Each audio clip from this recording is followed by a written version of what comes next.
Hello po, magandang gabi, magandang umaga, no? Kung nasang panig tayo ng mundo. Ayan. Ngayon na magagawa tayo ng reading about sa sa love. Okay. Saan? At ano ang gustong sabihin sa iyo ng iyong soulmate? Oh, 'di ba? Ang ganda ha, ang ganda ng reading na 'yan. Yun nga po pala ha, pasensya dun sa nag-comment kanina, no?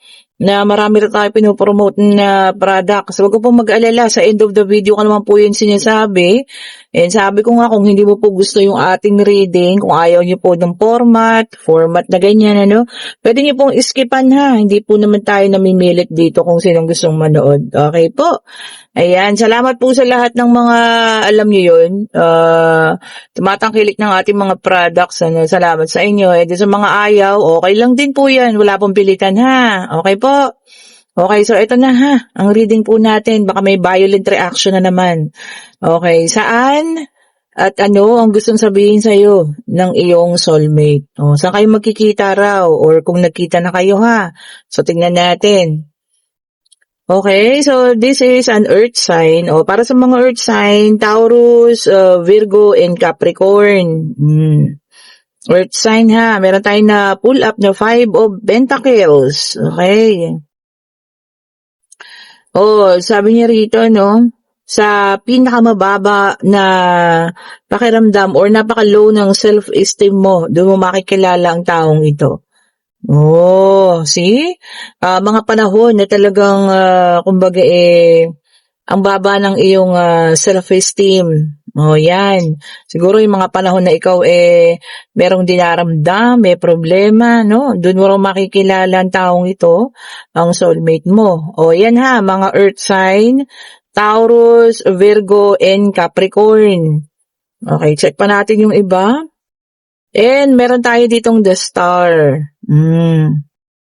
Ito naman para sa mga air sign, ayan, mga hangin, o kahanginan. Okay, so ang the star kasi, no, ito yung card na pag meron kang hinihingi, no, ibinibigay. So siguro ito matagal mo nang minamanifest ang taong ito. So ayan po ha, ibibigay niya siya sa inyo. Ayan. Tignan natin kung saan kayo magkakakilala. Ayan, ito naman magkakakilala kayo sa oras na kalmado na ang iyong puso at isipan. Kumbaga, siguro naka-move on ka sa past relationship. Ganun ano, saka mo makikilala ang taong ito. O, 'di ba? Ang ganda. Kumbaga, yung totally healed ka na. Saka naman siya magpapakita sa'yo, no, or magpaparamdam. Mas okay po yun, ha. Ibig sabihin nun, talagang kayo, para sa isa't isa. O, mga air sign yan, ha. Kung broken-hearted ka ngayon, no, nagkaroon ng problema before man yan. So, ibig sabihin po, pagka nag-healed ka na, saka mo makikilala itong soulmate mo. Okay. And then, meron tayong ditong Ace of Cups. Dito naman para sa mga water sign. Cancer, Scorpio, and Pisces. Oh. Naku, talagang ang soulmate niyo na yung kasunod niya yatang makikilala po. Ayan, oh. Kasi sabi niya rito, love and compassion. Oh, ayan ha. So, maaring magkita raw kayo sa isang kasalan. Kikilala kayo, wow, ang ganda, no? Tapos kayo yung susunod. Ang galing. So, maaari kayo magkita sa isang kasalan or isang binyagan. O, ayan ha. So, mga lugar na ganyan, baka may aatinan kayo within this month or sa bandang May, maraming binyagan ng May kasi maraming piyesta. O, sipat-sipatin nyo na. Yung taong, tingin ng tingin sa inyo. Isa lang po ibig sabihin nun. Baka siya na yung soulmate mo. Okay, and then meron tayo ditong, ito tingnan natin, dito sa the fire sign, yan, para sa ating mga fire sign, Aries, Leo, and Sagittarius. O, sa mga fire sign naman, sa isang kompetisyon, o ano ba ito, baka magkakaroon kayo ng mga team building, tapos magkakaroon kayo ng kompetisyon, doon siya makikilala. Okay po, or may sasalihan kayo mga games, ayan, at doon yung makikilala ang taong ito. Oh, yun na, doon yung makikilala ang inyong soulmate ha. Ganda ha. So may mga lugar, meron namang pangyayari kung kailan kayo magkikita ha. So sinasabi ko lagi ha, ito po ay maaaring para sa iyo, pwede rin para sa kanya, pwedeng hindi sa iyo, pwede rin hindi sa kanya. This is a general reading po ha, hindi po ito personal reading. Okay po. Kasi yung makareact si ate kanina, akala mo personal reading ko siya, nagagalit po siya sa mga commercial ko.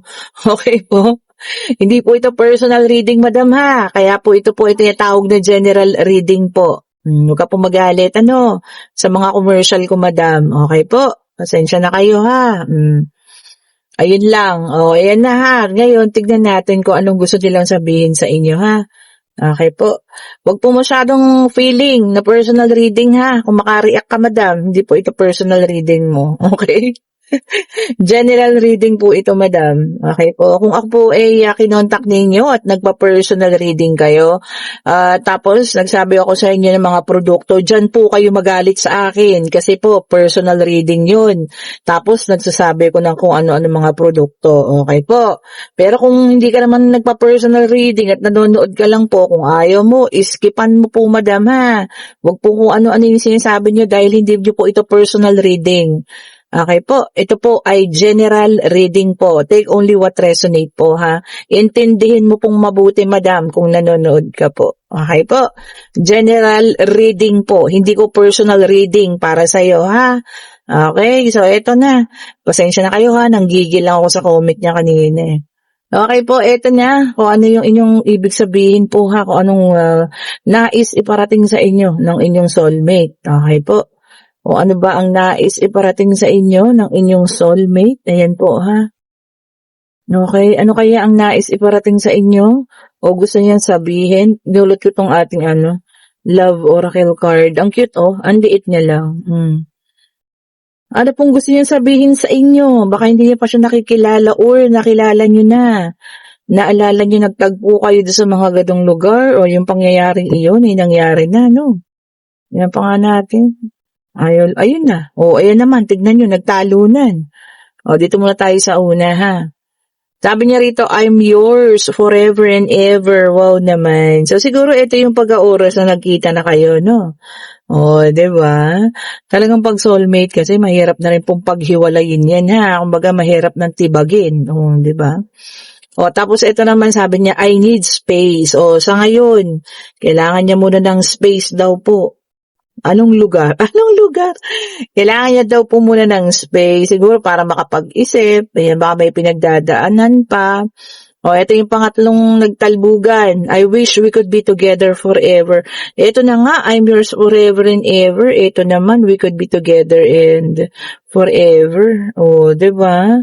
So, pag ang mga forever na talaga, yan po talaga ang mga soulmate, ha? Okay po. Ayan, ito pa. Tingnan nga natin. I want to hold you in my arms. Gusto ka po niyang hawakan sa kanyang mga kamay. Yan ang mga mensahe nila sa inyo ha.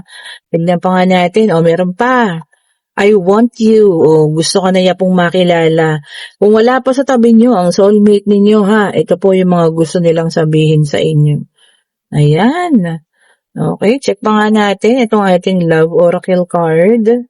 Ang cute niya talaga po. Super liit niya, tapos puro puso. Diba? Ang cute-cute niya. Tingnan natin, ha? Okay po, tignan natin. Tingnan pa nga natin. Okay po, salamat po ha sa mga nagpapaschedule na ng reading. Maraming salamat po sa inyo. Doon niyo po ako pagalitan ha, pag naka-personal reading tayo. Huwag po sa mga content ko, okay po? And sabi niya rito, do you miss me the way I miss you? Siguro minsan nagkita na kayo or nagkakilala po. Ayan, kasi namimiss ka raw niya po ha. Ganon din daw po ba ang pakiramdam mo sa kanya? Okay po. Tignan pa nga natin, Tignan pa nga natin. Ayan, tignan pa nga natin. Ayan. At ingat-ingat din po ha sa napakaraming manluloko. Baka may mga nag-chat pa sa inyo sa TikTok galing. Hindi po ako yan ha. Hindi po ako magpo-personal na chat sa inyo para mag-offer ng aking services. Okay po, diyan lang yung link mismo po. Yan lang yung link ko ha, para makausap niyo ako nandiyan sa YouTube. Click niyo lang po yan. Pero yung mag-aalok po ako, hindi po ako nag-aalok ng servisyo ko sa inyo ha. Ingat-ingat po, napakaraming manloloko po, napakadami.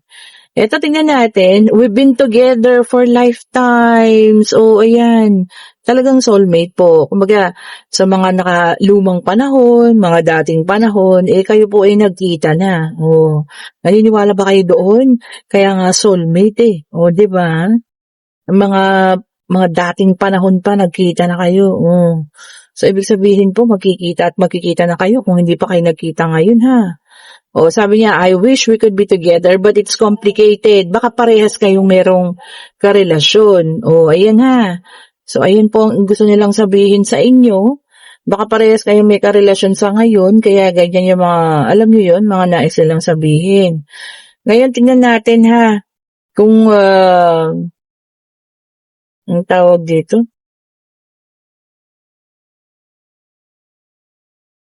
Tignan natin kung malapit na kayong magkita. O, gamitin natin ito ha. Yung sa mga hindi pa nagkikita dyan ha. Ang kanilang mga soulmate, check natin kung malapit na kayong magkita. Tignan natin. Okay. So, yes and no card. Sagutin mo nga po, malapit na po bang magkita ang mga magkaka-soulmate na ito? Tignan po natin ha. Ibigay mo po sa amin ng sagot, isa lang po ha. Huwag po yung marami para hindi kami malito. O, ayan. Isa lang po ha. Tapos bigyan mo rin kami ng numero kung sakali po. Divine Universe, ibigay mo po sa amin ha.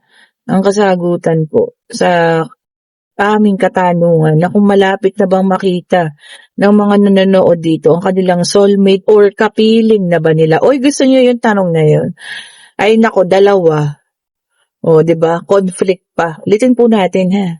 Yun po ang gusto nilang malaman kung nakasama na ba nila ang kanilang soulmate or dun sa iba naman, magkakatagpo na ba sila or magkakakilala na po ba? Tingnan nga natin. Isa lang po. Ibigay niyo sa amin ng isa lang ha. Isang kasagutan lang po. Ayun na. Ay, katignan natin. Oh, nako, hindi pa. O, dun sa iba ha, maaaring hindi niyo pa sila nakikilala at paparating. Okay po, kung meron naman kayong karelasyon ngayon, ito po ay baraha lamang ha, huwag yung seryosohin. So, hindi pa raw po sila ang inyong soulmate. Oh, ayan ha, hindi pa po kasi this is the death card. And meron tayong 13 days from now, magkakakilala kayo. 13 months from now, di ibig sabihin next year. O, 'di ba? 13 weeks from now, bilang kayo, no? O, ayan ha, may number 13 tayo dyan. Okay po, and kung nagugustuhan yung ating reading, pa-like, pa-share, pa-subscribe, and hit the notification bell para lagi kayong updated sa mga bagong videos na nire-release natin. Okay po. And kung gusto nyo mag-order ng ating mga bracelet, ayan, i-click nyo yung link, kung gusto nyo magpa-schedule ng ating reading, ayan, click nyo po yung link, nandyan po yung ating link sa comment section po, ha. Sabi nga nila, ako na yata yung pinakamura na, nagre-reading. O, ayan po, ha. Sabi ko naman sa inyo, may trabaho po tayo. Hindi po ito ang ating bread and butter. Meron po tayong trabaho. Okay po. Kumbaga ito po yung ginagawa ko lang para sa aking mga alagang sinusuportahan. Ayan. Thank you so much for watching po. Have a great day. Ayan. Antayin niyo yung susunod kong reading ha. Meron pa ako. Ayan. Sinisipag tayo ngayon eh. Maaga-aga pa naman, gagawa pa tayo ng reading po. Ayan, antayin ninyo. Have a great night po, ha. Happy Sunday. Ayan. Magpahinga po para bukas ay ready ang inyong mga katawan para sa panibagong Lunes. Thank you so much po. Bye-bye po.